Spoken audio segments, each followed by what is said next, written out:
बिस्मिल्लाहिर्रहमानिर्रहीम। कहे चले कि हम स्वतंत्र कराएंगे अपना वतन। कहे चले कि हम स्वतंत्र कराएंगे अपना वतन। दुआ करते थे, करते हैं, करते रहेंगे से तन वतन। दुआ करते थे, करते हैं, करते रहेंगे से तन वतन। मर जाएंगे मिट जाएंगे पर खड़े रहेंगे सीना तन। मर जाएंगे मिट जाएंगे पर खड़े रहेंगे सीना तन। सिर कटकर अलग गिर जाएगा और आवाज़ आएगी स्वतंत्र वतन, स्वतंत्र वतन। बिस्मिल्लाहिर्रहमानिर्रहीम।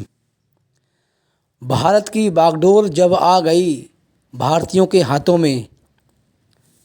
भारत की बागडोर जब आ गई भारतीयों के हाथों में।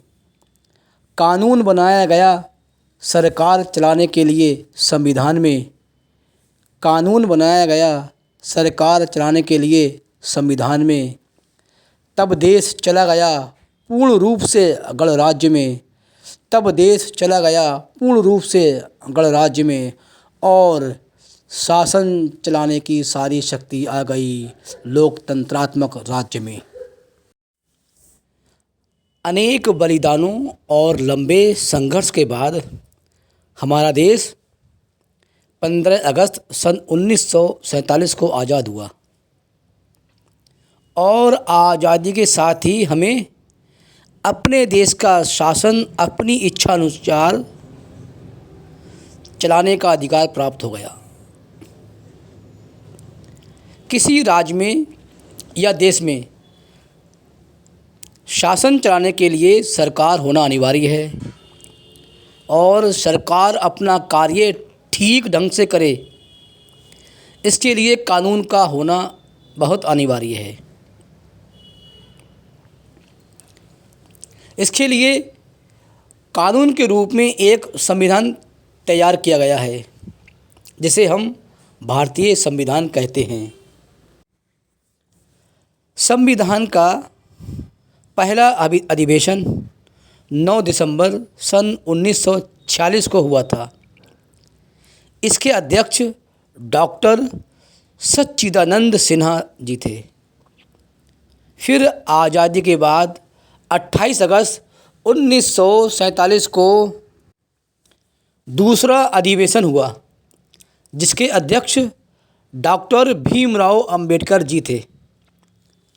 चूँकि अंबेडकर जी संविधान मामलों के विशेषज्ञ थे, इसीलिए अंबेडकर जी को संविधान सभा का अध्यक्ष चुन लिया गया।